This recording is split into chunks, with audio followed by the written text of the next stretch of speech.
I'm gonna do a thumbnail later on. Man, I'm tired. I'm still sick. But I guess I'm at one of the little points where I can breathe enough. Try to give y'all a show. I'm gonna give y'all something. I ain't really been talking because I ain't know I was this out of breath. But shit, we live there, so we gonna do it anyway. Give y'all a couple minutes to come on in, man. I promise I ain't know I was this out of breath. But shit, I've been freezing. What's up with it? Man, I've been freezing. I've been burning up. Nose full of mucus and shit. I ain't ran a fever yet. That's what I'm tripping on.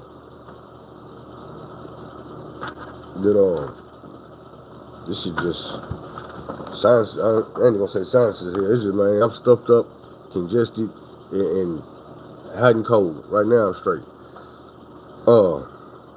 Ghost stories. We gonna get into ghost stories.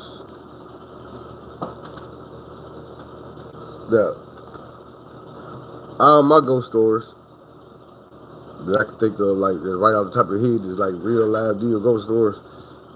I'll come like as soon as I get out of prison. The first one didn't involve me, but it was the same ghost. So I'm gonna tell y'all what it was. And just like with everything else in my life, this shit connects on to other shit and other shit that ain't got nothing to do with me. But I'm gonna tell y'all, and y'all gonna be tripping. I swear to God, you're gonna be tripping on this shit over. And it's all facts. I'm not finna lie about shit. I'm not finna add shit in. I'm not finna take shit away. I'm gonna give y'all everything I know the way I know it and the way it happened. So, this first story is I'm having my welcome home party from prison. And my family that came from everywhere. You know what I'm saying? Atlanta,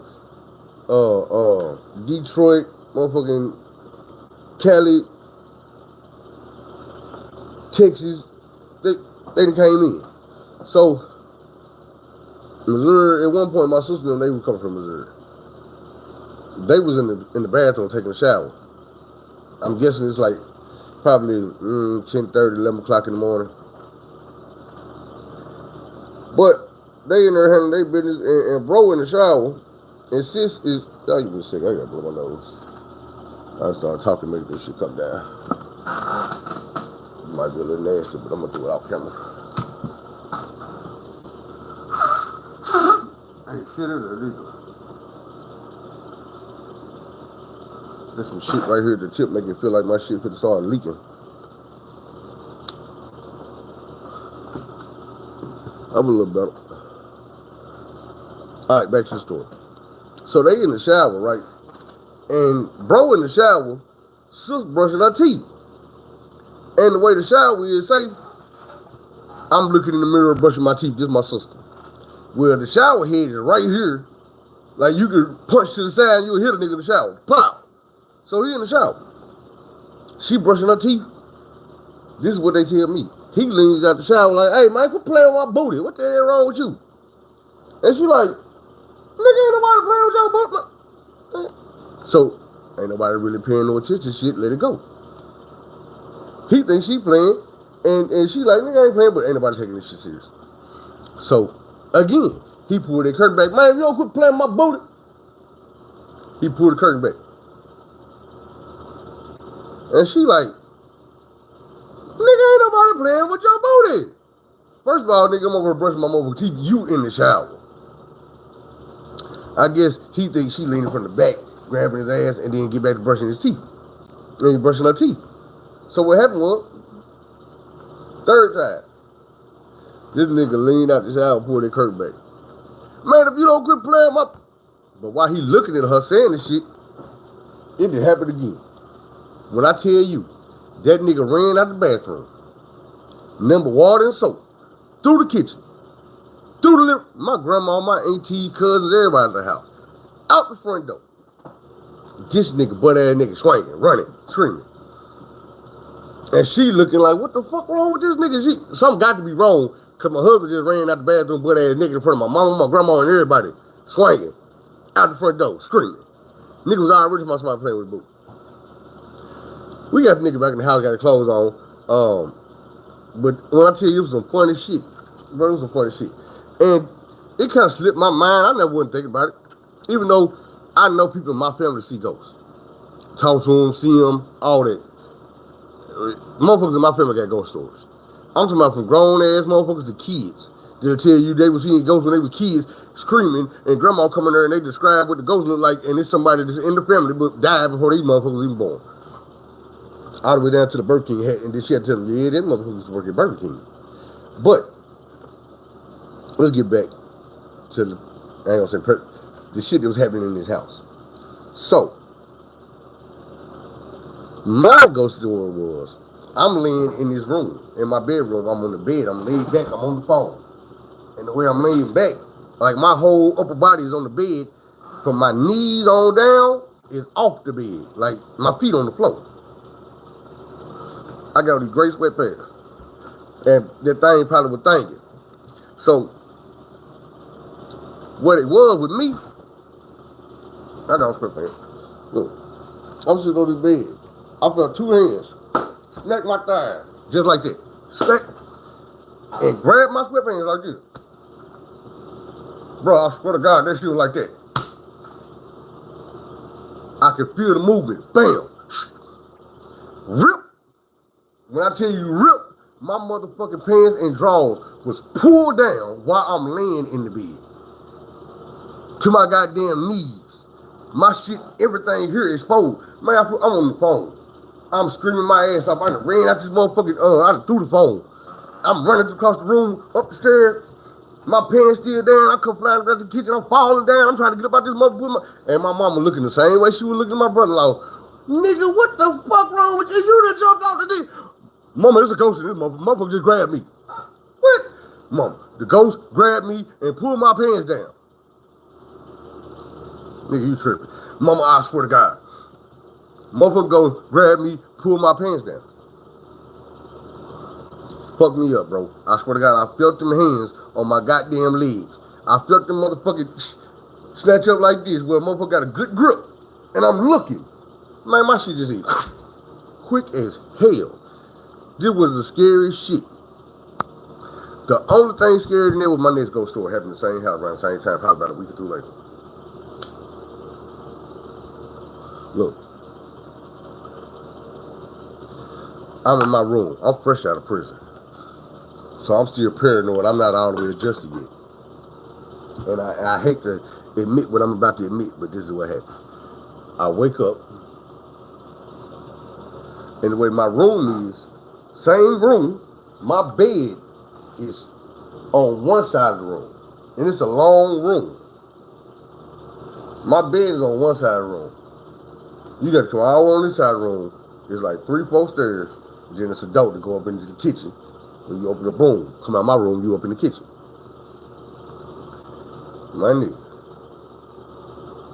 Look.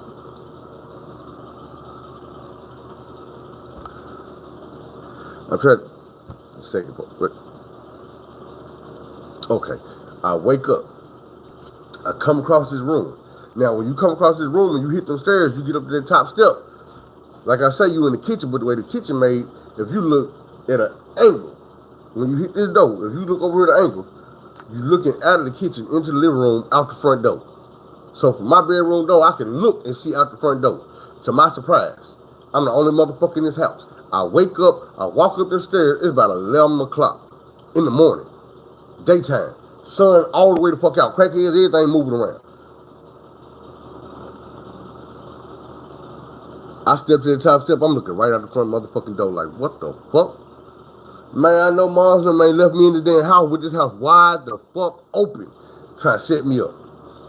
First off, while my mama trying to set me up, I call her. What the fuck wrong with you? You trying to set me up? Nigga, who you talking to? What the fuck wrong with you? Is you trying to set me up? What is you talking about? Man, why I wake up in this motherfucking house wide the fuck open? People looking all in the house and shit when I wake up and walk in the kitchen. What I mean by that is, when you get to the front door, my neighbor across the street is sitting on their porch. They can see right up in my goddamn house. Like, right up in this bitch. This motherfucking door, my mama and them went to work. She be dropping my little sister off, so it got to be 7:30s. It's 11 o'clock. I've been sitting up in this house 4 hours, exposed. Just imagine you wake up in your house and you walk up and your front door open and motherfuckers walking around not your living room, but all out in the front yard or goddamn meeting. And you like, what the man, you feel vulnerable to them bitch. So I ain't gonna lie, man, like I feel bad about it. I went off on my mama, I was hella disrespectful because I really in my heart felt like I was being set up, motherfucker trying to let somebody here to kill me, do something to me, and I don't know. So the very next day, I'm on the same shit because this is a major move today.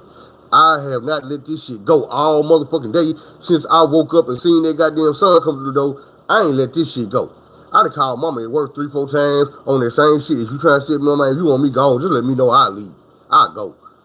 Ain't nobody trying to set you up, ain't nobody trying to put, man, that's what you say, man, but that ain't how it feel right now, man. If you want me gone, just say go. I'll get about your house. You know what I'm saying? Open road, I don't give a fuck. I'll leave this bitch before I'll be up here. Shit, man. Set me up in this bitch. So, that next day, I'm like, hell no, it ain't going like this. I slept on the couch. At nighttime. I ain't go to my bedroom. I slept on the living room couch. Yeah. I swear to God. My mama and them left. Went to work. I woke up at 11 o'clock with the sun beaming down on my goddamn forehead. The front door, and the way the couch is, when you walk through my front door, boom, open the door into the house. It's just enough room for that door to open up and go to the wall. The couch right there, without it hitting the couch, it's probably about a half an inch in between the door and this couch when you open it. So, the door is open all the way to the wall, bam. The screen door, which opens outside, is open all the way to the wall, bam. And the sun hit me on my forehead. I wake up and I'm like, oh, hell no. The goddamn door wide the fuck open. My neighbors is once again on the goddamn porch. And when I look over the arm on this couch, they look at me dead in my motherfucking eyes. Now, even though it's a front yard, a street, a front yard, then they porch, don't nobody want to wake up and your next door neighbor sitting on their porch looking at you like, man, my heart beat like a motherfucker. What a goddamn phone is? Call my mama. Man, what the fuck wrong with you? Boy, what are you talking about this time? Man, why y'all steady trying to do this shit to me? She think I'm playing. I had to go up a little extra so she know I am dead ass serious. Y'all got me fucked up. Why is y'all steady leaving it? She tell me, she say, look, boy, I swear to God, I shut that door. I locked that door this morning. I pulled out, backed up, told your sister, get out of the car and go pull that door to make sure it's locked. She pulled that door, it was locked. So I don't believe you saying, mama, this door wide the fuck open. I ain't touched the door right now, it's still open.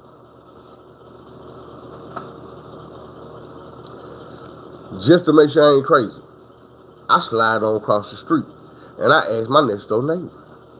The same old lady just looking me in my goddamn face. This right after I get the phone with my mama. I go around like, hey, I don't mean no harm, but have y'all seen anybody around my house? And she like, no. I'm like, how long this door been open? She's like, been open all day, all morning. Now I'm tripping again. I'm like, man, my mama swore but down she ain't leaving the door open. I know she leaving the door open. Cause I know ain't no ghost over here. She said, shit, it is a ghost over there. I said, what? She said, oh, y'all didn't know? I'm like, what the fuck you talking about, Miss Gwen? So Miss Gwen going to this store. She like, yeah. This little girl got killed over there. Her mama killed her. I said, her mama killed her for what? Second little girl was fast, hot in the ass, she a little freak, always on some freaky shit, and she was just beside herself. What happened was, she said the girl, it was two girls. It was the older one and it was the younger one. The older one is the one we talking about. And she was like, the girl, her mama was at work, and she was supposed to be watching her little sister. Well, instead of her watching her little sister, she snuck off with some dudes and went and did what young girls do when they with some dudes. Thing is, moms then came back home because something went on. So moms came back home early and she wasn't there with the daughter, with the baby. When I say baby, I'm telling you the baby probably about like 19 years old.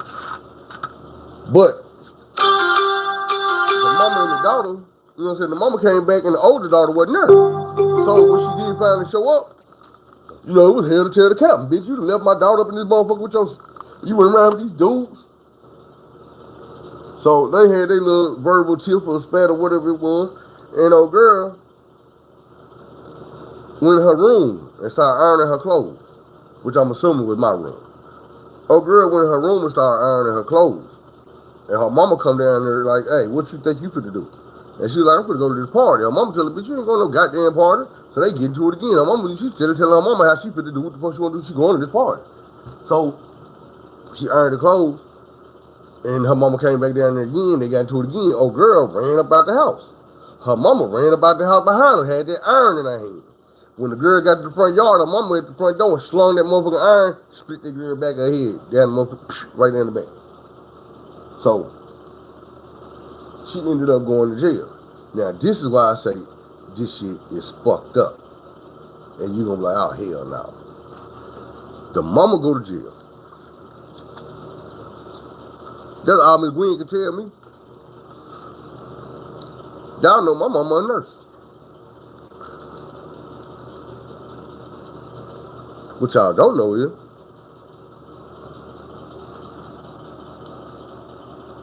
it was a point in time where my mama was like a traveling nurse. Well, not even like, they used to just have her work in different places all the time. And one night, they had her work in the county jail. This particular night that she was working in the county jail, they brought a woman in who had killed her daughter with an iron, split her head down the back. So my mom was talking to this woman about killing her daughter, trying to make sure she ain't crazy, taking her vital signs and shit. So imagine my surprise when I tell my mama when she get home about this woman that they killed her daughter over here in our house. A little freaky ass girl, the type that'll play with a nigga booty in the shower, the type that try to pull a nigga pants down, that type of motherfucker. Then died at this goddamn house, and now she around here molesting niggas. You ever been in the house with a freak ass ghost? I have. You ever had a ghost try to snatch your pants down? I have. You know how many times I laid in the bed, wondering if they coach gonna give a nigga some head or something like, where you at? Nigga only in lonely tonight. You ain't know what around her? Shit crazy. But nah, man. That shit real. I swear to God. That shit fucked me up. I still think about this shit and I be like, I be feeling bad for the way I was talking to my mama. But I promise y'all, I was so motherfucking scared and paranoid. I was so motherfucking scared and paranoid. Thinking the motherfucker was trying to set me up. Man, that motherfucker scared the shit out of me. Now later on, when I was thinking about it, that's when I was like, where you at? Shit. But that day when that motherfucker grabbed me, man, it wasn't nothing doing. I was gone. The fuck? Nah, bitch. Ghost bitch, you gotta take me slow. You trying to take a nigga fast. Too fast. That'd be for real. I know women like aggressive niggas sometimes. But you don't want no nigga just coming ripping your goddamn clothes off when you on the phone.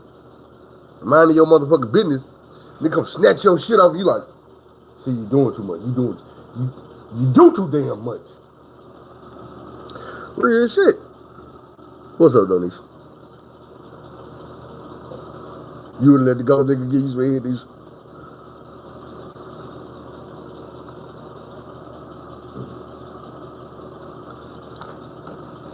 I'm just saying.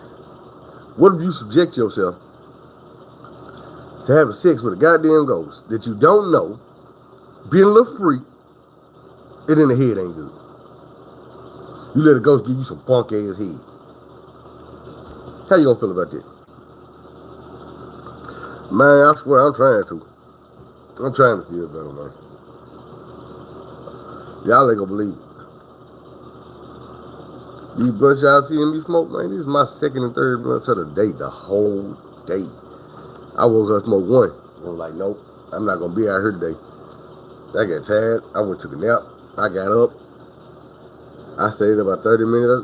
I'm taking another nap. Took another nap. I got up for the Laker game. And had to watch that on the couch. By the time the Laker game was over, that's when I started feeling a little better. I was like, shit. That motherfucker turned into a game. This motherfucker was up by 20. No LeBron. I looked back around. Hey, what's the little nigga named Johnson or something like that? Was like going off. Had them bitches goddamn me 1 point down. They came back. It was a hell of a game. I just don't, wouldn't be on him. Dude gonna smash a whole bunch of regular players. But he ain't gonna do shit with them beasts out there. The ADs, LeBron, the Giannis, you know, them motherfuckers. He ain't gonna do shit with them dudes.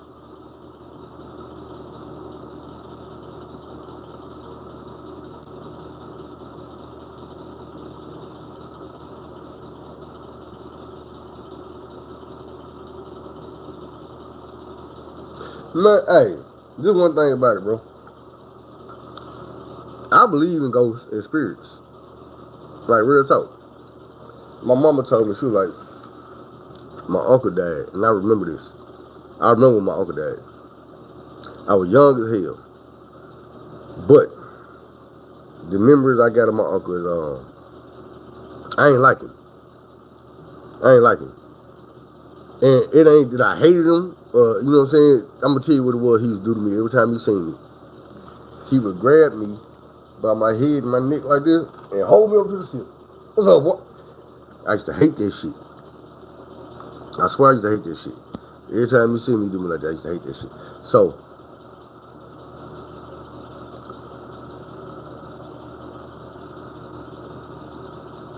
yeah. I remember this, man, and I regret this too. I'm sorry. I was about 7 or 8 when my uncle died, and I remember my uncle coming, and my auntie, like, I'm fucked up in the head. My mama pulled us in my bedroom on Butler Road, 6016 Butler Road, Murder Ave, and told us, she was like, your Uncle Clipper did. And I said the most fucked up thing I could ever say in my life. I said, good. And that nigga can't grab by my damn head no more. And I seen this shit in my mama's face. She wanted to cry. She looked at me like, nigga, you don't even understand. And the bad thing is, even at that young age, I understood death was final. I was never going to see my uncle again. I didn't understand the pain and the hurt and the loss that was coming with it. I understood that I wasn't never going to see him again. To me, all I was thinking was, I ain't got to worry about that shit about him grabbing me by my damn neck no more. We didn't have the type of bond where it was like, all right, I'm going to miss you. You're just going to tear me up. And I can say that now because I know that's what it was. The only memories I have of my uncle besides that neck grabbing shit is I remember him and his buddies and then probably my other Uncle Reggie was building a house down in Camden, Arkansas. And they built the house. Me, I was the youngest. My cousin Jamie, my cousin, little oldest, and Gregory was there. I don't know where they was. So it might be their fault because they probably was supposed to be watching us. They had dipped. We was in the bathroom striking matches, throwing them in the toilet. Striking match, throwing them in the toilet. Striking match, throwing them in the toilet. Somebody came. The last match, I don't remember if it was me or my cousin that did the shit. But the last match, instead of throwing it in the toilet, we threw it in the trash can and walked out the bathroom. Boy, one house later, they was sending our ass home. When I tell you they brought us down there to stay with my uncle for a week because he had just built his new house.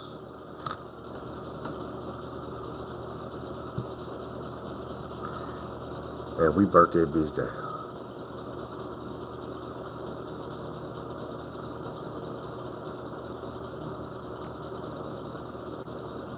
I know for him to have to come home and see that, it was heartbreaking. I know for my mama or my auntie or whoever was getting the phone call that your son, your child, that burnt my brand new house down that I built with my own damn hands. It was heartbreaking. So I apologize for all this shit, man. Even though, you know what I'm saying, my uncle gone, I can't apologize to him. And I still apologize because that shit was wrong as fuck, bro.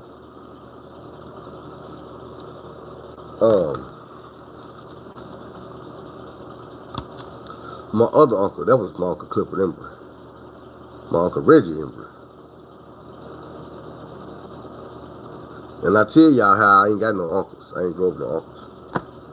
That uncle died. My other Uncle Reggie, which was the youngest,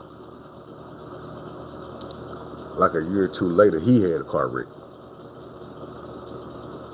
And he been fucked up ever since. That's when I was a child. My nigga still in a wheelchair. He'd get up out that wheelchair and walk on it. But it ain't no real walking, you know what I'm saying? It ain't no smooth movements. It's a struggle, and he really just do the shit to goddamn me be an asshole. Because that's the type of nigga he was. He always been an asshole. The doctor told him he'll never walk again, so he do that shit just to goddamn me tell him, nigga, I thought I couldn't walk no more. What the fuck is it? And we be like, nigga, limping, scooting, struggling, straining. You're not walking, bro. You just moving without a chair. You getting around. And it's faster if you just go and get in the chair. But then if you're in the chair, he wanna, you know what I'm saying? He don't want you pushing that motherfucker, none of that. I got it. And I used to not understand it. I used to get mad at that shit until I had that accident. And I fucked myself up and couldn't walk. But the thing about that was, man, I had to put myself in my mama's shoes and think about that phone call I gave her. Like, man, I gotta think about the job, everything I do. Like, nigga, do you realize, nigga, this right here is what's taking all the men out of her life. The only one that didn't die like that was my grandpa. That's a ghost story. So how about I give y'all that?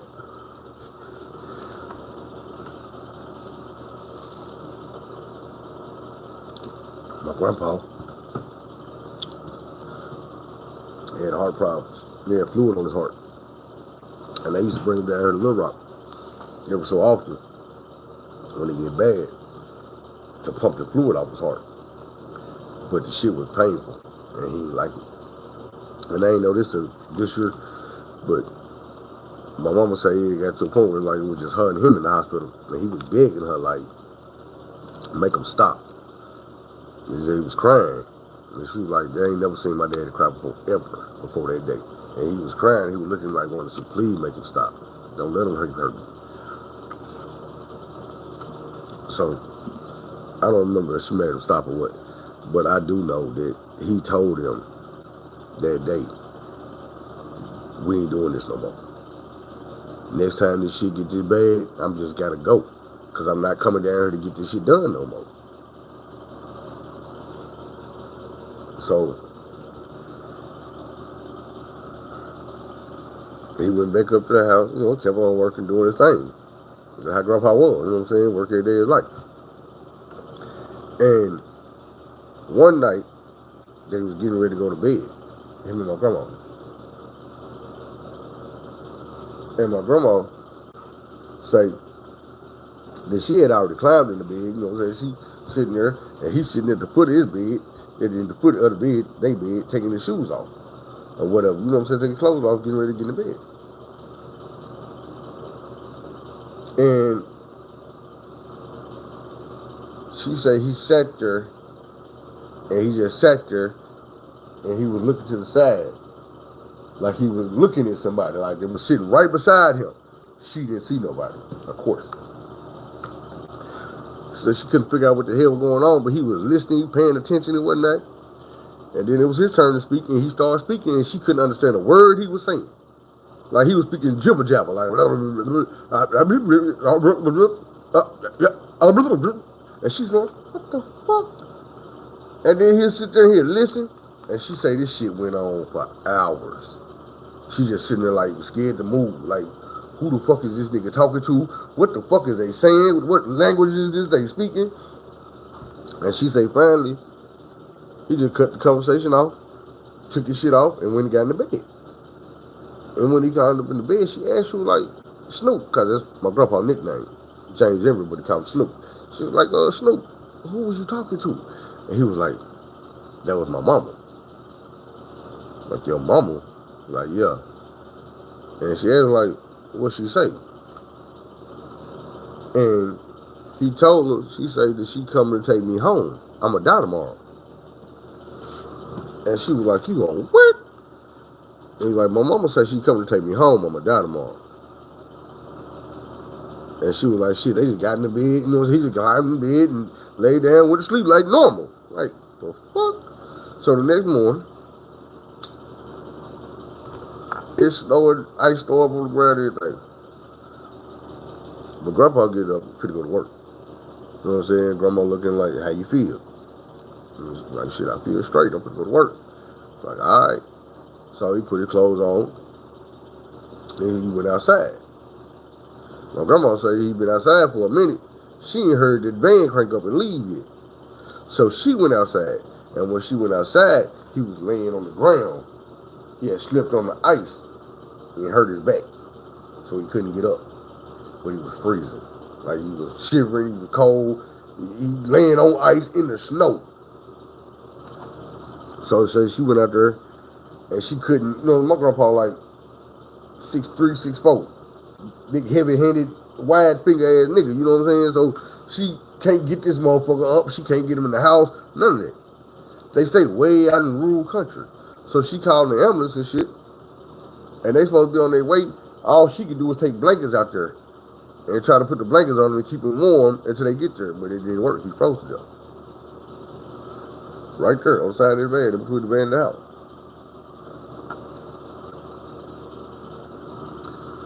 I was in the county jail at the time, getting ready to go do my time.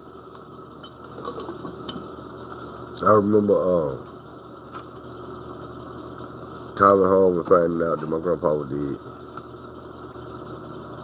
And my bond on my charge was $250,000. So to bond out, I needed $25,000. And probably a couple of house types for collateral.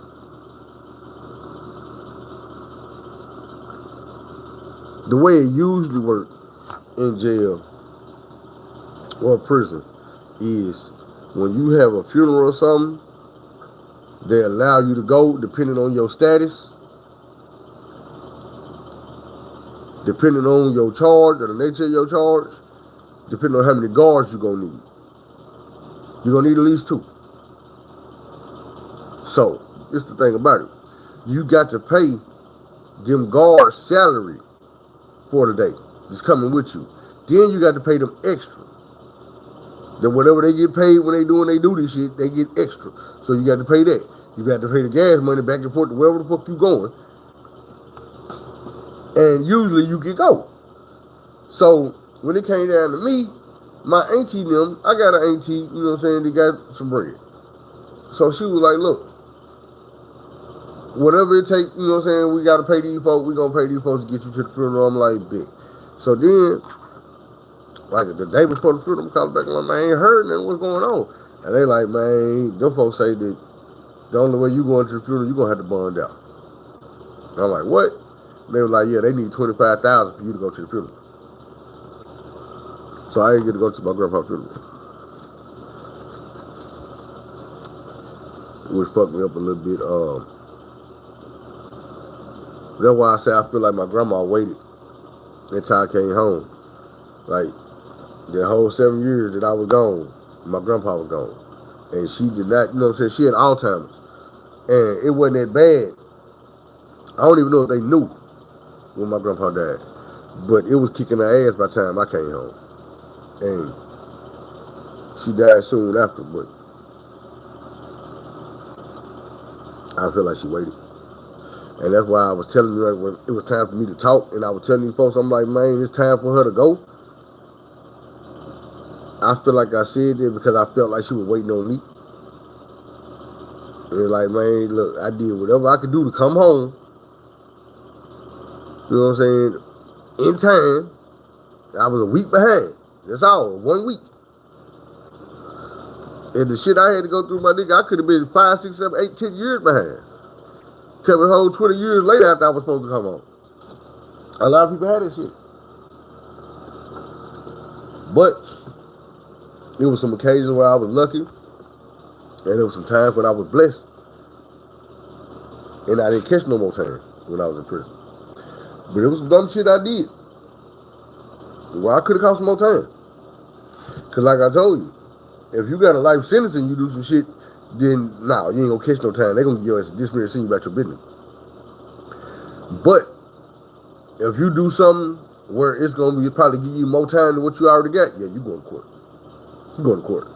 If you down here for child support and you just stabbed somebody, took him out of the gun, yeah, they could take you to court. They gonna give you something.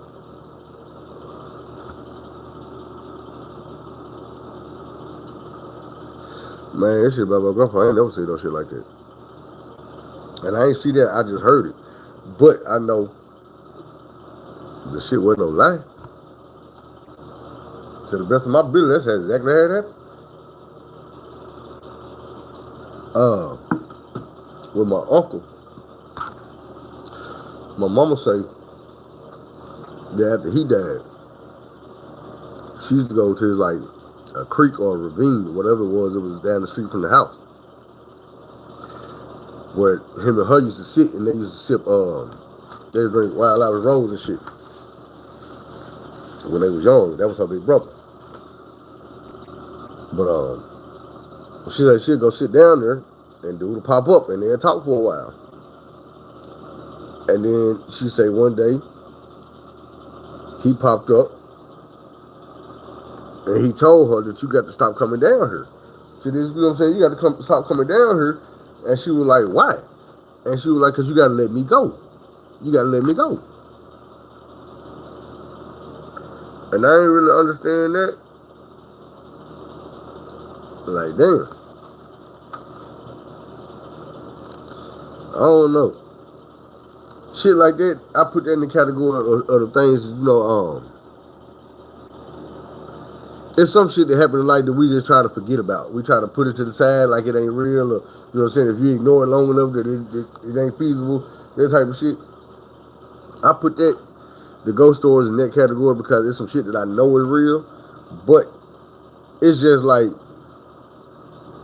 me telling y'all about voodoo and hoodoo and that type of shit, and it's like, I know it's real, I don't fuck with it.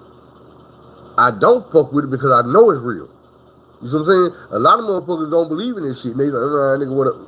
Okay, you say whatever. You say whatever. I'm going to give you a prime example. And I hate this for my nigga. But Jack Boy say that he put a root on Kodak. Kodak ain't been right here since Jack Boy said this shit. Right there. I could have sworn they just arrested Kodak Black with crack. And the nigga smoking this shit. Crack. Nigga, do you know how fucked up you got to be in 2023 for your ass to be in your 20s and you around here a millionaire smoking crack? Like, where the fuck did you even find some crack, my nigga? Don't make that shit like that no more. I know plenty of niggas that got rich off crack. They ain't even rich no more, because nigga crack don't sell. Around this motherfucker, it's only a few spots where you gonna go and post up and sell some motherfucking crack. Because that shit don't jump like that no more. But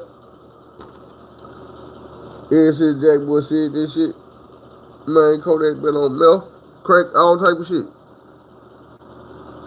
And he don't lie. He don't hide the shit. That nigga got songs that you done seen on a million times, and you try to not hear that part where he say, in the studio, 2 nights off a gram of that meth. You heard that nigga when he said this shit. Y'all try to act like y'all didn't hear it. I heard it. And I was like, God damn, yak. But, thing about it is, Jack Boy forget that you can't use that shit without it being used on you. So even though Kodak got her strung out on this shit, Jack Boy ain't came up yet. And he ain't gonna come up off this shit because, nigga, that's how that shit work. You ain't gonna do evil to somebody and think that you gonna get your good out of it. You don't. I'm gonna give y'all a prime example. A movie I was watching, the Exorcist movie. The new one with the 2 girls. Which ironic. They started out in Haiti. And the hoodoo woman blessed their baby. But it ain't about that. What I'm saying is, towards the end, the demon gave him a choice. And he told him, nigga, it's gonna go this way. It's only gonna go this way. 1 girl live, 1 girl die. You choose. And the parents was right like, nope, I'm not gonna choose. Cause they look at it like, if I choose my daughter to live, that's basically telling my homeboy that I'm choosing his daughter to die. And I love both of these little girls. Nope. Hey, whatever you or God gonna do, that's on y'all, but I ain't got no part in it. And they was standing strong for a long time. And then the one daddy, the white dude, he got scared. He wasn't even in the room. And he jumped up and he made the choice. I choose my daughter. I want my daughter to live. And the demon said, oh, somebody made a choice. 1 girl lives and 1 girl die.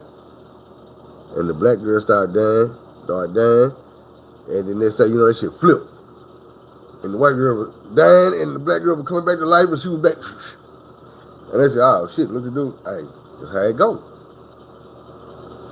You made that choice, but you made a choice with darkness. So you don't get what you think you're going to get.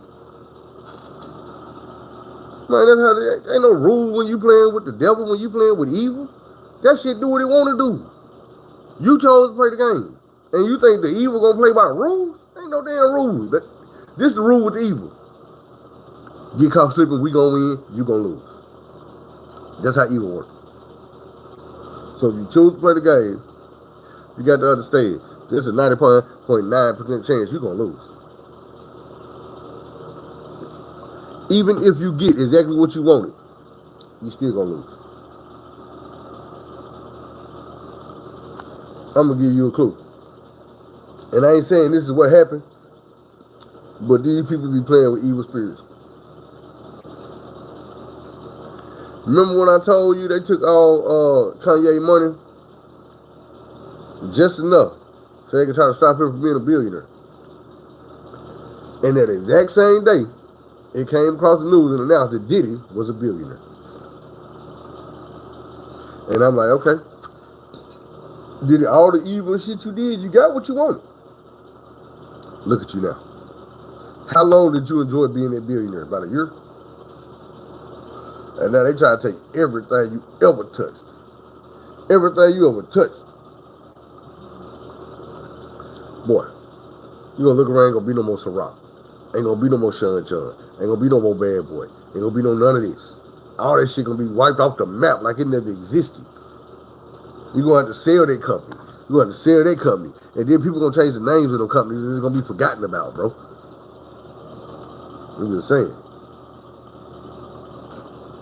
You don't believe me? Remember Altel? When the last time you heard about Altel? That was a very big brand. You don't hear about it no more. Somebody bought that and changed the name. And who did that? Verizon. You forgot about it, but when it wasn't no Verizon, it was Altel. They switched it up. How do I know? Because I remember when they built this arena down here in North Little Rock, it was the Alltel Arena, then they switched it up to the Verizon Arena. Because Alltel had got bought out. All I'm saying is, man, when you playing with these spirits and these demonic entities, this shit ain't gonna come out right. And that shit real, bro. This shit ain't gonna come out the way you want it to. So, your best bet is, I'm about to hit y'all with it. Boy, I swear to God, I'm about to hit y'all with it. But I might not need to because I'm feeling better while I'm on here.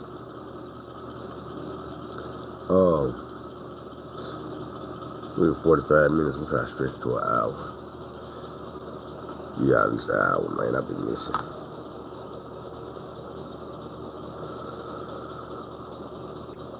It be fucked up too because I wake up in the morning. Like I can still feel my shit swollen like right up in here. But I wake up in the morning, this side right here really be the bad side. This, and then it started going down. But I can feel it. I'm on shit, Zyrtec, antibiotics, ibuprofen, all type of shit. Yesterday, my damn face hurt so bad. My nose, like, my motherfucker, like, this shit up here.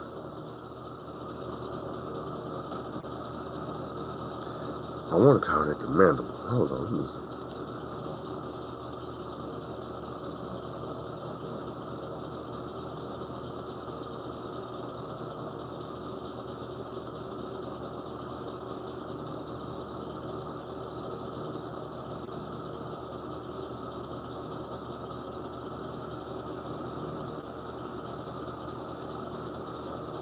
That's the wrong goddamn bone. Hey, I was close though. I know a little something, goddamn.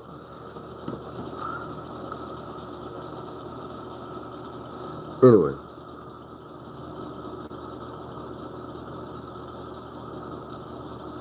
How y'all been? What y'all got going?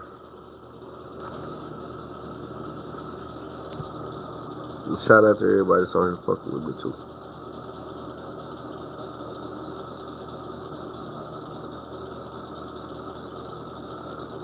What's up, Darius, man? It's been a minute.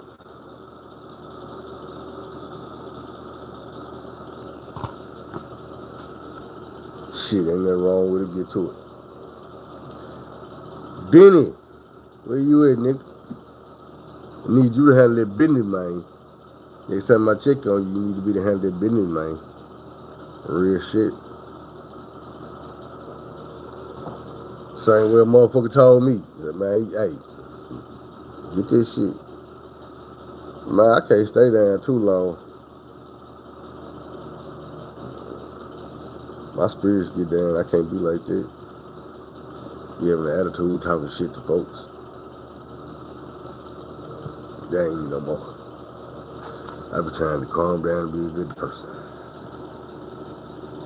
Make people want to be around me. And then decide if I want to be around them. How y'all doing though? Man, hold on, let me go. I'm gonna feel bad if I don't do this.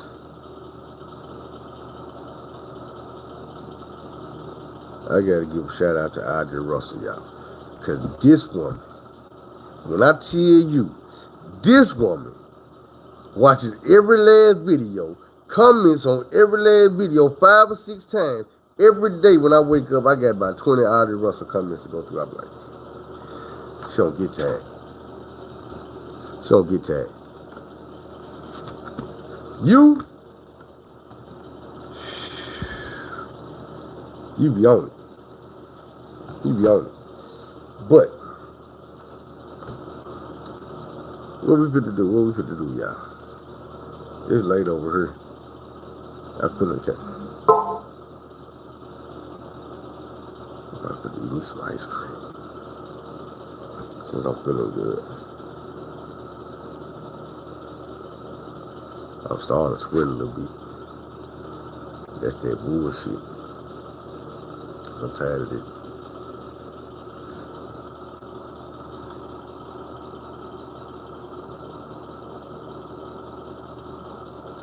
Man, hey, it's a dude, Crip nigga I was in prison with. I can't think of this nigga's name. When I tell you, and I ain't for a long time, I thought the nigga face was just like that. Like half of that nigga face be like, his face be like Quagmire, goddamn it, like I'm talking about big as fuck, the whole just everything. And the nigga be like, yo man, woo, woo, woo. I thought the nigga face was just like that. So one day I come out and the nigga face was normal as hell.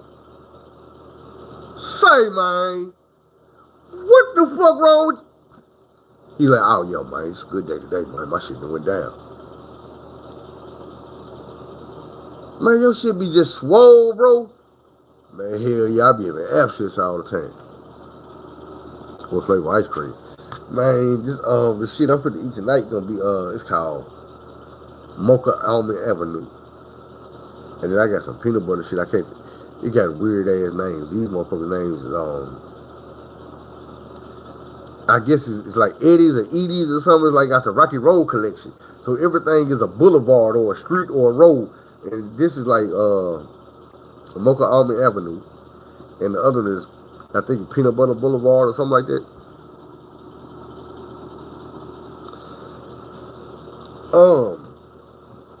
Women working in prison is needed for more than one reason. First of all, it's some situations going on in prison where you're going to need a female touch.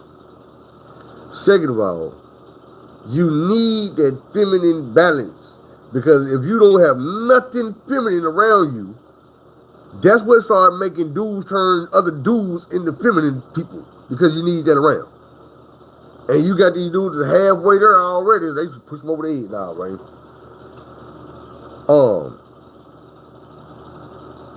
It have been plenty of times where I'd have been talking to a female guard, and that's what keep me from doing stupid shit. You know what I'm saying? Even if, like, I'm the type of dude, I got imagination. So in my head, I might be having a whole scenario, and it's like I'm working towards that. Well, 6 months of my time might go by with me working towards this scenario that ain't never gonna happen. But, in my head, I've been minding my business, staying out of trouble, trying to work this plan, trying to shoot this game. I ain't been fucking with none of these niggas. I ain't been around here selling no dope. I ain't been around here fighting no niggas, trying to get at no niggas. Ain't no nigga trying to get at me. You know what I'm saying? Even though that's so small. But I'm gonna tell you one thing.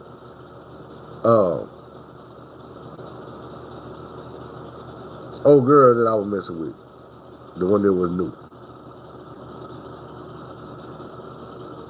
She said something like one day. She said something to me, and then when I tell you this shit just boosted my confidence to this day, I still think about these few words. And what she said was, "Oh, who lined you up?" And I said, "Shit, me." And she said, "You did it with a razor, huh?" I said, "Well, you about the only person I've seen right here that really take care of themselves." And I said, "Shit." There she is that day. I used to be in the mirror. That motherfucker razor. Trying to look good. Trying to keep myself up, you know what I'm saying? That statement right there is what ultimately sent me into doing all that and had me ended up being in barber school when I got out of prison. You see what I'm saying? And that was just because a female took notice and said something one day. Like even with my beard. I used to dye my motherfucking beard, had this motherfucker laid to the side, like all these weird ass niggas, and now I be looking like nah. But I'm gonna tell you what happened. One day, 2 different females in one day said the same thing to me. And they was like, "Phil, why you standing behind that gray nigga? That salt and pepper sexy." Another motherfucker said, "Phil, you need to let your salt and pepper show. Females be loving that shit. That shit sexy." I ain't dyed my shit since that day. Not none time. And if you think about becoming an officer, first of all, go watch all my videos. Second of all, you got to think, what's your end goal? Because this is the thing about it. A lot of people is going to sign up. Because I tell y'all this all the time. 9 times out of 10, their prison job is the best job in your area. Or one of them. It's top 5. So people going to go get their job. The people that's going to go get their job don't really want their job. They want their money. But this ain't the type of job that you go get just for the money. Because it's a lot of money in prison. You can become filthy motherfucking rich working in prison. But your soul gone. And that's what I tell people all the time. If you think that you're going to go live, because if you work in an 8-hour or a 12-hour shift in prison, you in prison for 8 hours or 12 hours. Ain't no way around it. You in the same damn prison I'm in for whatever time you in here. You're locked up too. So my thing is, if you think you could be locked up for 5, 6, 8, 9, 10, 11, 12, 30, 40 years, and not end up the same way I'm going to end up in my head, you crazy as hell. If you think that working in prison ain't going to have you breaking laws, breaking rules, bending rules, twisting the game, you crazy as hell, because that's how prison works, from the warden on down. You're not going to see that when you walk in there and put your application in. You're not going to see that when you walk in there and they telling you this and that. But the same people that's telling you this and that, like, oh, you got to watch out for these inmates. Oh, that motherfucker right there, he's slick, girl. Don't get caught up with him, because that motherfucker talk you out your pants. The same motherfuckers that's telling you that shit is fucking with the niggas talking bitches out their panties. Bringing the nigga dope that they talk. That's what I'm saying. Like, people want you to think that weed and phones and all this shit is coming through the penitentiary in a nigga ass. How? Question. This is what I asked niggas one day. If you think that shit coming in a nigga ass, who is letting the nigga out the penitentiary to go stuff it up his ass? Who is sending this nigga to the hood to get the weed that he stuffed in his ass to bring back? Because there's always weed here. So somebody got to be going to go get it on a regular. You know, you telling me every day they bring a new inmates don't come to prison every day. First of all, motherfuckers don't come to prison every day. Motherfucker might come to this motherfucker every week. Once every 2 weeks they bring, got new inmates. You looking up like, oh yeah? That's not every goddamn day. But the weed and milk and the heroin and dope and these phones and these pills and everything, all the cigarettes, this shit here every fucking day. You think this no. Hell no. Listen. A nigga will sit up and sell 200 cigarettes a day. Who ass you think them 200 cigarettes was in? That's today. So tomorrow, if he sell another 200, who ass you think them cigarettes was in? Man, come on now. The officers bring that shit in. The warden bring that shit in. The whole squad riders bring that shit in. So what I'm telling you is, it's just like a motherfucker saying that, oh, I want to be a cop because I'm going to change things from the inside. Nigga, no, you not. You going to be a cop. You going to get on the inside. Then you going to realize you stuck in a game. These motherfuckers do what they want to do. They break the laws they want to break. They got their little cliques and their little crews. And if you ain't with it, then we'll get your ass. And you thinking, kumbaya, we all police, we out here trying to say this. No, nigga. You got the motherfuckers over here just robbing the robbers. You got the motherfuckers over here just selling dope to the dope boys. You got the motherfuckers over here just racist and they beating them motherfuckers. And why do you think the motherfucker that's racist can kill a nigga on the street and the other police? Because they got their rules and regulations, laws and shit they breaking. So they can't point the finger at him because he been having their back telling them, hey bro, it's a blue line. I know you took that dope from that motherfucker over there and sold it to that motherfucker over there. I'm not going to say shit. You a cop. I got your back. That's how they go. So when he get to doing shit, they not going to tell on him either. That's why we always tell him over like, look, how can you have a bad cop and then everybody around him good, but they watching him do the bad shit and he ain't being arrested? You see what I'm saying? You got guards that they might not whoop your ass, but they'll sit there at the door while these 3 motherfuckers whoop your ass. Break your arm, break your leg, knock your teeth out, and then lie on you and say that you attacked them. Then they come get you and, oh, you a witness. You don't know me from no motherfucking where. All you know is I pissed one of them dudes off. He went and got 3 of them other dudes, came up in here, broke my motherfucking legs, beat me the fuck up, tied me to a restraint chair, put a spit mask on my face, and then they got you to write the statement saying, yeah, I attacked them. And you go home and they like, man, they wrong for that, but shit, I need my paycheck. I ain't going back to motherfucking McDonald's. I talked to all this shit. Now I'm up here making $1,200 a week. I'm not going back to making $300 a week. I'm not making $500 a week no more. And it's the thing about it. You don't have a choice. That's what I'm trying to tell you. This is an everyday. You thinking like the movies. What prison movie have you seen where you didn't see crooked guards? What prison movie have you seen where the warden wasn't dirty? Listen what I'm trying to tell you now. See, one thing about wrestling is you grab a motherfucking chair and hit a motherfucker over the head and they gonna tell you cheating. And I'm gonna say, how is that cheating? That's a part of wrestling. I've been seeing niggas getting hit in the head with chairs since the very first wrestling match I ever watched. That's part of it to me. The referee looking, nigga grab a chair, bam, throw it back out here. Hey, I ain't do nothing. That's how it be. I'm trying to tell you. It ain't got to be a situation where you got a choice. You see what I'm saying? Them guards will catch you up in some shit just like these inmates will catch us in some shit. They fuck with y'all the same way they look. I can't really just give you the game from the guard perspective. But just imagine any job you ever had. When you in that interview, you nervous and you trying to answer questions, you want that job. 5 months into that job, you don't give a fuck no more. Fuck these people, fuck this job, fuck y'all. Y'all get on my nerve. You start seeing the truth. Shit ain't what it was no more. And I'm trying to tell you, this is prison though. So at the end of the day, it ain't never gonna be what you thought it was. Never. Never. You gotta look at the basis of shit, where prison came from. You see what I'm saying? You wanna be a jailer, a CO, a police officer, you gotta look at where them jobs, where them positions came from. I try to tell y'all, look back, man. Jails and prisons was made for black folks. There was a point in time where there was no white person in any jail in America. No prison, no none of that. What the fuck? Laws didn't even apply to them. Lock them up for what? Killing your ass? Nigga, that's legal. Beating your nigga, that's legal. Raping, that's legal. Do what the fuck they want to do. You couldn't do it. Cool when they do it. The problem, we do it. Fuck them. But what I'm telling you is, like I asked black police officers, okay, do you understand that police officers derived from slave patrol? And they be like, yeah, they teach us that in history. Okay, so how the hell can you be part of it? If you know that your whole job stems from, hey, we need y'all to go out here and lock these black people up for something. Put something on them, get them with something, but we need to lock them up and get them back into slavery.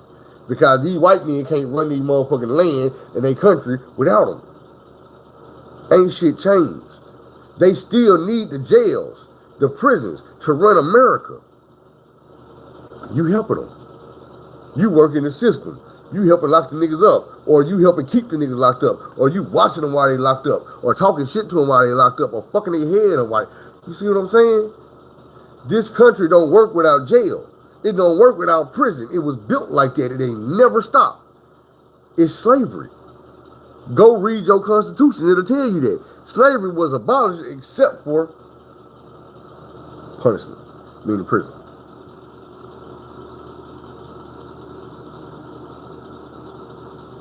Yeah, you think that you could be in there helping kids and this and that, and then when you get in there, you realize these folks that work in this system don't give a fuck about these kids. Man, fuck these kids. Man, they be wanting to kill them kids. You see what I'm saying? I know this shit. Girl, don't do me like that. I know this shit. I've been getting locked up since I was a kid. I know the guard. And the thing is, it's not to say that the guards don't get their job with the best intentions. All I'm saying is, once you get behind them walls, your ass behind them walls. And it ain't what you thought it was. From the guards to the inmates to the warden to the faculty, the motherfucking free world staff, all that shit ain't none of this shit what you thought it was. The free world drug counselors that come in there and talk to the inmates come from the free world every day. Remember I told you the drugs come every fucking day. So if these are the counselors that used to be drug addicts, come on now. It's prison. You think a motherfucker really cleaned up every day trying to help a prisoner? Yeah, no, it's all a hustle. The same motherfuckers in there trying to help you stay off drugs is in there selling you drugs. Because like I tell in other videos, do you want to come to prison and put your life on the line every day and go home every week with a paycheck? Or do you want to come home to prison every day and put your life on the line and go home every day with a paycheck? Every day that you come to prison, you got paid for that. Or you can wait till the week and hope you live long enough to get that paycheck. People start realizing, okay, either you're going to do your job and you're going to be square John, hey, or you're going to be deep in the game. Thing about it is, they going to tell you that it's the inmates you got to worry about. No. That's why I was just saying they got their cliques and crews with any job you go to. So just imagine how the cliques and crews is in prison when you got motherfuckers out here making money hand over fist. Every inmate got a phone, and them phones is running $1,000 to $1,200 a phone. Nigga handing cash money. That's your whole goddamn paycheck right there. Tax free.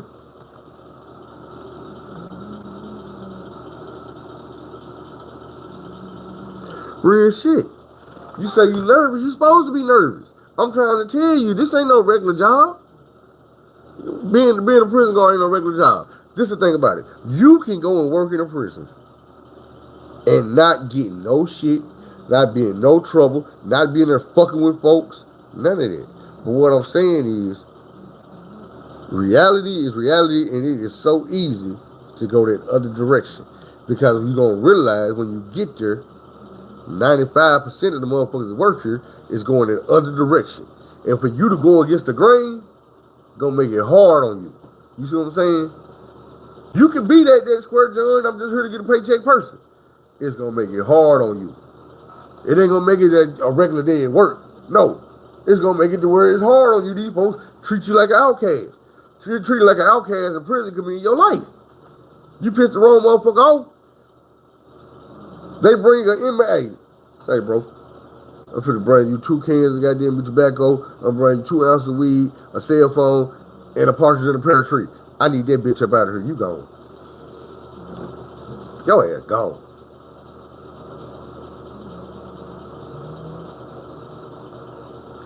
And he probably ain't even finna get a disciplinary. Because guess what? It was a setup. So he not gonna get caught. Yeah, they gonna take up on him. But that ain't got to be you. That ain't majority of officers that work in the prison. All I'm saying is you got to look at that from all angles because it is what it is. Then you got to think about it like this. What you gonna do if you do go out there and see a nigga and he got that charisma and he got them looks and this nigga been doing 2,000 push-ups for the last 2 years every goddamn day? You ain't seen a stomach like this in your motherfucking life.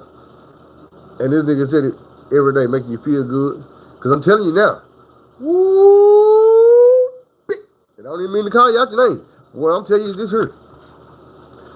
You ain't never got the compliments you gonna get you walking in prison. Every nigga walk past you, you gonna smell good to him. You gonna be the finest bitch he ever seen in his life.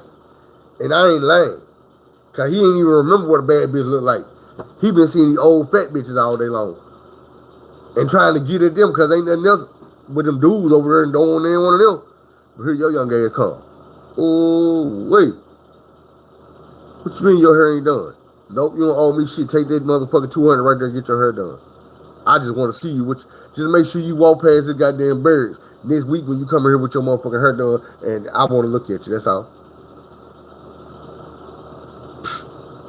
Fuck you gonna do? This nigga ain't trying to get no ass. He ain't told you to bring him a cigarette. None of that. This nigga did all he said, look, for this money, all I want you to do is go get your hair done. After that, you can take your husband out to dinner if you want to. I don't give a fuck. Just get your hair done for me. Man, motherfucker gonna get it right. You gonna get your goddamn hair done. Next time, there's gonna be hair and nails. Yeah. You get the nails done, you might want to rub on the nigga arm. Just look, yeah, you paid for him. Might well, let's see what they look like when he scratch on your neck right here, real soft and easy. Man, it's a game. And like I told you, some people play that long game. Like I was trying to tell Miss Kerr, sometimes they play that long game, which means they not even expecting nothing out of you this year. But this time next year, the way they ain't came with you and been asking you for shit and been taking care of you, your little heart didn't. And right about now, nigga get what the fuck they want out of you, whether they in prison or not. That's just how they go. I'm trying to tell you, motherfucker gonna make you feel special when you walk through that door. I forgot about that shit. But boy, it's prison. So you gonna always, you gonna want to a motherfucker like Killer. My nigga Killer used to goddamn me talk so bad to a motherfucker, man. Then he got to sing to Miss Willis. Got that pack in.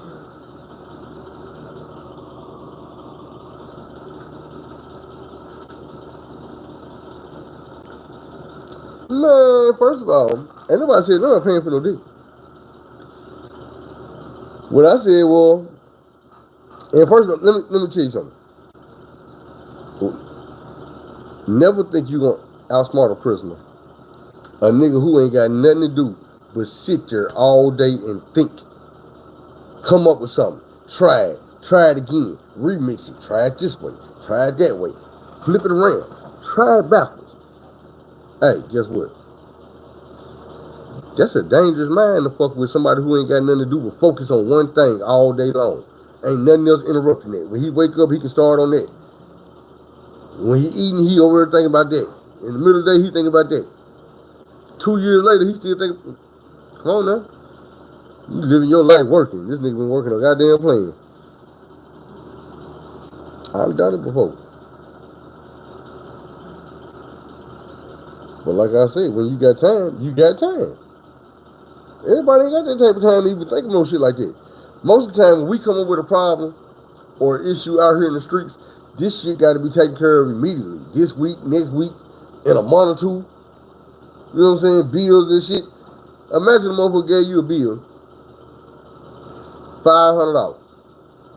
And they were like, hey man, this is important, bro. I need you to pay this motherfucking $500 bill sometime in the next 4 years, bro. You got to get that done. Now you can pay $1 a day, and you do that, you still have paid out. But what I'm saying, just, you know what I'm saying? You're going to be like, man, that's nothing. 500, 4 years, got you. You see what I'm saying? Got you. And that's how them dudes going to be. And it might not be a dude. I can't tell you, look, there's one video I had where it was an officer, dude was sitting there telling us. And he like, man, they gotta run through this bitch. I knocked her off. They gotta have her sucking me up, niggas busting her mouth, busting her. And dude just sitting there, we sitting there like, nigga, you bullshit. He like, nigga, I done dog you hoe, man. Got one bitch at this job I ain't hit.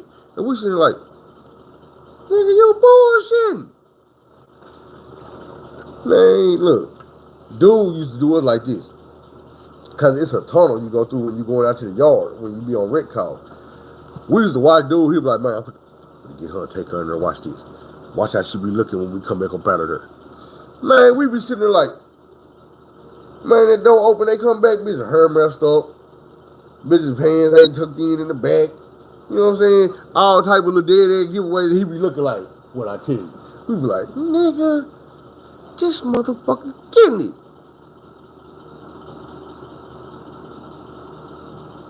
Hell no. Listen. That's what I'm trying to tell you.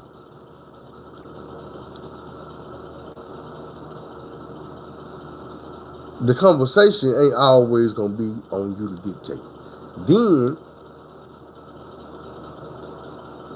being mean to a motherfucker, you think that's what you want to do? That's the defense mechanism? No, hell no, that don't work.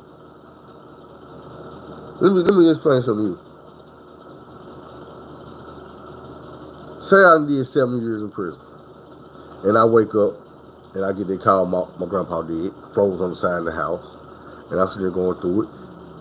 Okay, it was a week later. They try to charge me $25,000 to go, so I know I'm not going to this funeral. And then you come to work and you scared. So what you do is, you start talking shit to me, being mean to me. How long you think it's going to get to the point where I just say, you know what, I ain't even fucked up no more. I'm gonna teach this bitch. All the shit I'm going through, she gonna pay for this. I'm not that dude. But go watch my story, Green and White. That story about a nigga, inmate,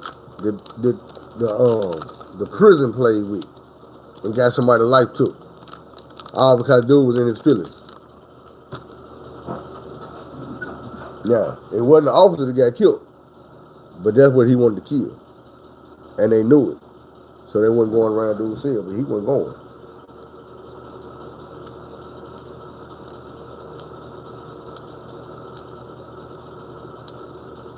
Now, don't let none of this shit I'm saying keep you from getting a job if that's what you want. All I'm saying is, if you're going to work in a prison, the number one thing you should know is be your damn self. Be yourself. Be real with the inmates. You ain't got to do nothing extra for nobody. That ain't being mean. This is you telling me, hey, I ain't going. Nah, you cool, but I'm straight. I'm good. They gonna come in, I'm good. That's all. You ain't gotta be mean to a motherfucker.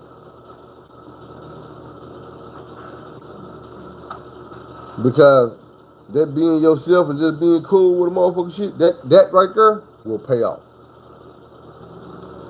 And I'm talking about in the realest way possible. That shit right there will pay off.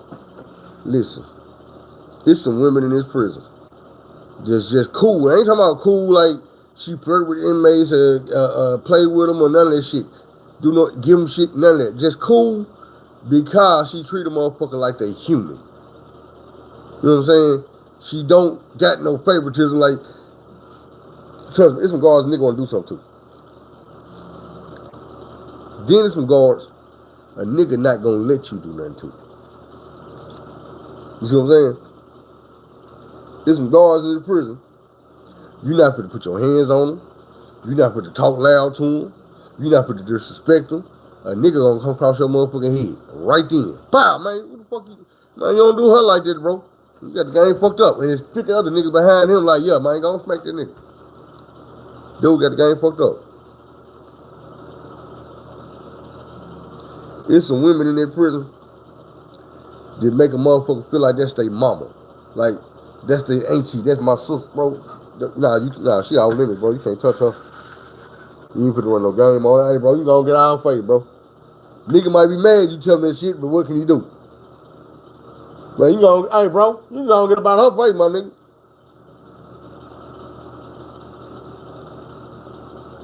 It ain't happening. Ain't nothing doing. Real shit. Man, look, I done seen it before. I done been sitting in the hallway with a nigga talking this broad. My damn cigarillo broke. I'm trying to save it. Talking this broad, getting loud with her, talking shit to her, then threatening her. And next thing you know, he slide across the motherfucking floor. Niggas is beating his ass. We in the middle of the motherfucking hallway. And the whole time they beating his ass, they let him know, nah, nigga, not that one. You ain't gonna fuck with that one.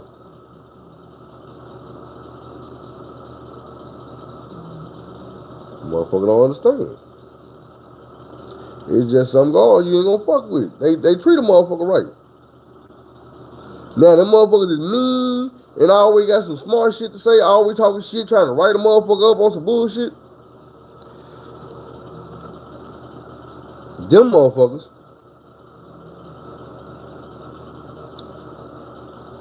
some shit that happened to them. I'm just being real. I ain't trying to be funny or nothing. It's some shit that happened to them. And ain't nobody gonna help. I done seen motherfuckers get into it with guards, and everybody in the bird is gonna sit back and watch. Nigga not gonna help the inmate, not gonna help the guard. We gonna wait on the code, and when the code call, we gonna step back and goddamn get on the ground like we supposed to. And that's it. That's it. But I promise you, it's a motherfucker. It is not going that far. You get to popping off and niggas is on your ass by talking to God like that.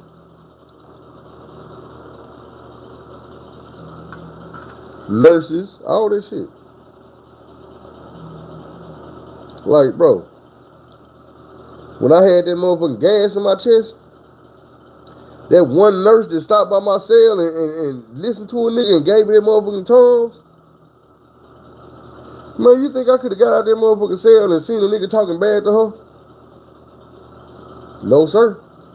I threw my everything away. Whole class going down the drain. I'm finna go right to the hallway. I smacked the shit out of the nigga for talking bad to that nurse down there, bro. You got me fucked up. And probably be beefing with this nigga the rest of the time I'm in prison.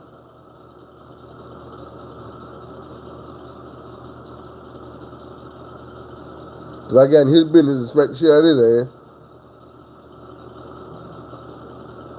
Talking to a nurse is crazy. But it is what it is. I be telling y'all, like, the biggest thing, and this is shit you don't see on TV, you don't see this shit in prison. Man, the biggest thing in prison is respect. Ain't nothing bigger than respect in prison. I don't give a fuck what you talking about.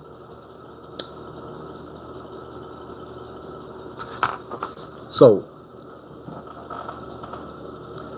if you respecting folks, if you giving folks, these inmates that respect, you gonna get that same respect in return. That's what I'm saying. They will. They will. Because you gotta realize, man, the motherfucker know the difference. Because you locked up. You deal with these certain motherfuckers every day. We know your mood better than you know your mood. You see what I'm saying? When you come to work, man, we know if you're in a bad mood. We know if you're in a good mood. We know goddamn all this shit. And you got some people just always in a bad mood, and they ain't never in a bad mood. You can see they talking shit to the inmates, and then they get talking to the officers, and smiles and all this and that. You like, you gotta realize, it get to a point where inmates don't see the difference between, nigga, we all people up in this bitch walking down the hallway. Now, yeah, I got to go by certain rules and regulations and do certain shit that you tell me to do, but nigga, your dick ain't no bigger than mine. You ain't finna goddamn me boss me around this bitch and hold me around her, none of that shit, bro. You ain't gonna talk to me no any type of way, or none of that shit, bro. Because I promise you, you must forget, I live here. You just work here. You get terminated at work, my nigga. What you trying to say, nigga? You heard what the fuck I said, nigga. You can get terminated at work today, nigga. Keep playing with me. And when it happens, get what I'm gonna do. Wake up and eat chow. Like every other day. And the thing about it is, a dude's heart don't even be that cold. It be the situation you in and the reality of the situation that you have to remind the dude sometimes. Say, bro, you playing a dangerous game. This ain't no time to be playing. No time when you see me in this building, and this is the only place you gonna see me, is it a time for playing, bro? Because my life is always on the line. You think about a paycheck. I'm in here longer than you, working harder than you. I ain't getting no motherfucking paycheck. So how you think I feel? And that's just being for real. Y'all come to work, you know what I'm saying? They want a paycheck. I ain't getting no paycheck. What you get in a day, one day in prison, 8-hour, 12-hour shift, is more than what a nigga gonna make in prison 40 years in Arkansas. 40 motherfucking years. You feel me? Cause in this bitch, when I got to Arkansas prison, ADC, they was giving a motherfucker $5 a year. A year. Not a week, not a day. When I left that bitch, they was giving niggas a whopping $6 a year. Nigga, we was balling. That's when niggas started being able to buy t-shirts. Cause you gotta buy the t-shirts in the 3-pack. And with the $5, you couldn't even buy a t-shirt. You had to buy a t-shirt from a nigga who bought a pack. And niggas wasn't trying to sell you their t-shirts. Not for no $5.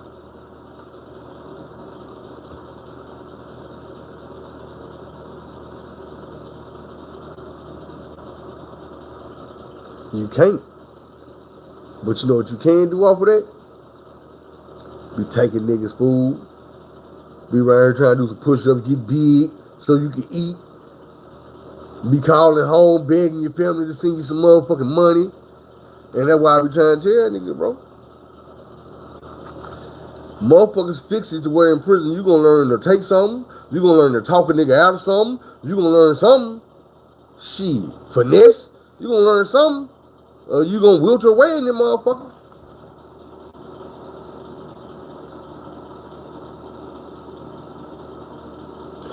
Shit, you think a motherfucker ain't got no responsibility in there? Nigga be in prison still gotta take care of their family. Niggas still gotta put the kids through college. Still gotta pay house notes and car notes. And that's what I be trying to tell you. That's what I'm saying. You thinking it's prison, so no. No. That shit don't stop. You think if I go to prison, my kids don't still gotta eat? You think if I go to prison, my wife still don't gotta pay bills? I ain't got no wife, but I'm just saying. My mama, my sister, shit. I'm still the man of my family, no matter where I'm at in this world.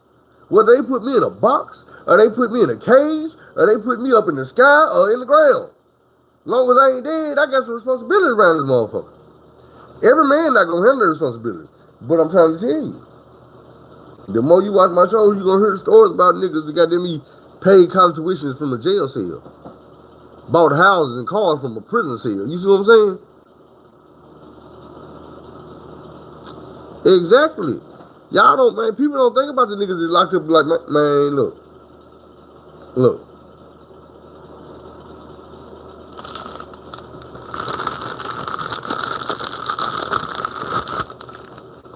This little handful of candy right here can save a nigga. I promise it can. You ain't never thought like this. But I promise it can. Them same Roman noodles that you got up in the cabinet, you can save a nigga life. Real talk. What's up with it, Chris?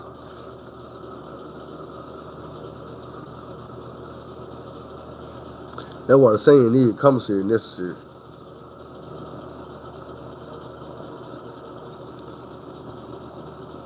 Because it is.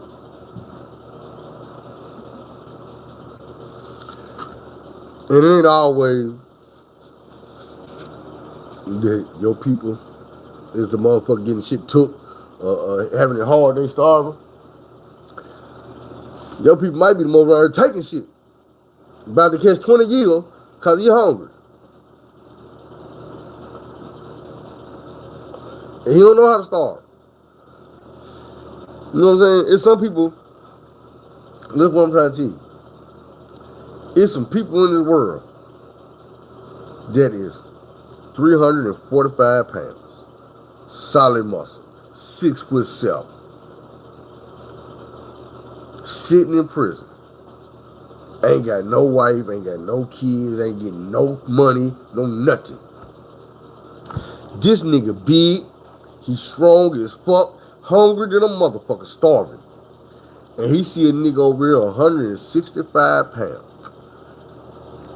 Got $100 worth of commissary, shaking like a motherfucker scared. Hiding, very open up his box cause he don't want nigga to see what's in that motherfucker. How many nights you think this nigga, this big motherfucker, gonna go to bed hungry while this scared motherfucker over here sitting on something that can save his life? Before he walk his ass over there and take what he want. I'm just being real. Cause everything they serving in chow hall you can't eat. It might be you might go 2-3 days out the week and you walk down in the chow hall and you can't eat nothing they serving. You looking at this shit like about to throw up, like, oh hell no. Waiting on some chicken, waiting on a pancake, a motherfucking French toast, some shit just recognizable, some shit that you, as soon as you see it, you know what it is.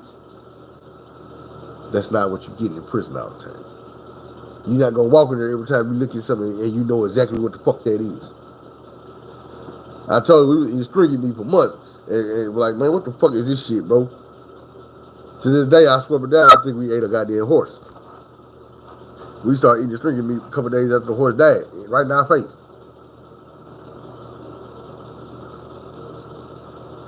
This shit was kind of funny. Not really.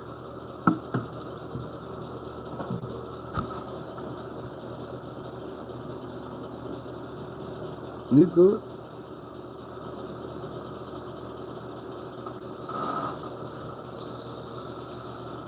Hell yeah. Man, they ran their horse to death, bro.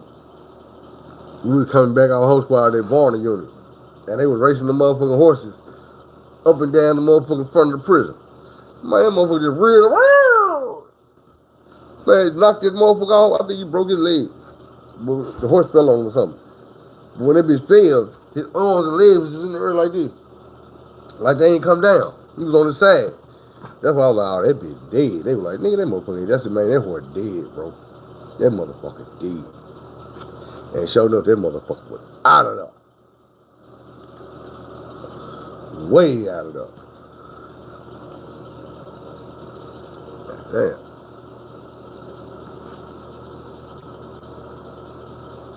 Man, I'm starting to get hungry. I really ate out of there. I ate 3 buffalo wings.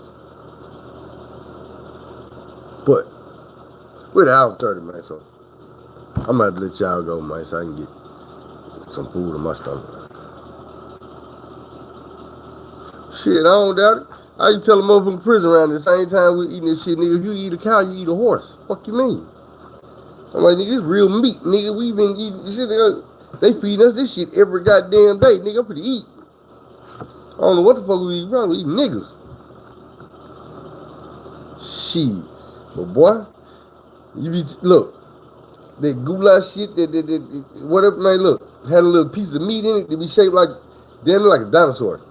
But you can tell it ain't real meat. It's all pressed up and it all come out looking the same. And then the shit, I'm like, man, it would have just been the meat, maybe it wouldn't be that bad. But they put all the other shit with it, ugh.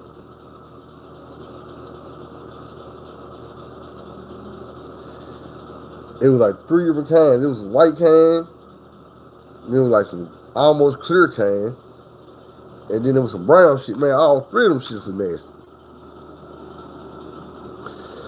Shit, she right here curled up. Finally. She been on my ass all day. Yeah, man, we're gonna go in this one, man. So, on that note, don't be afraid to take the long road, says the wrong road. Do things the long way, says the wrong way. Go tell somebody you love them, we out.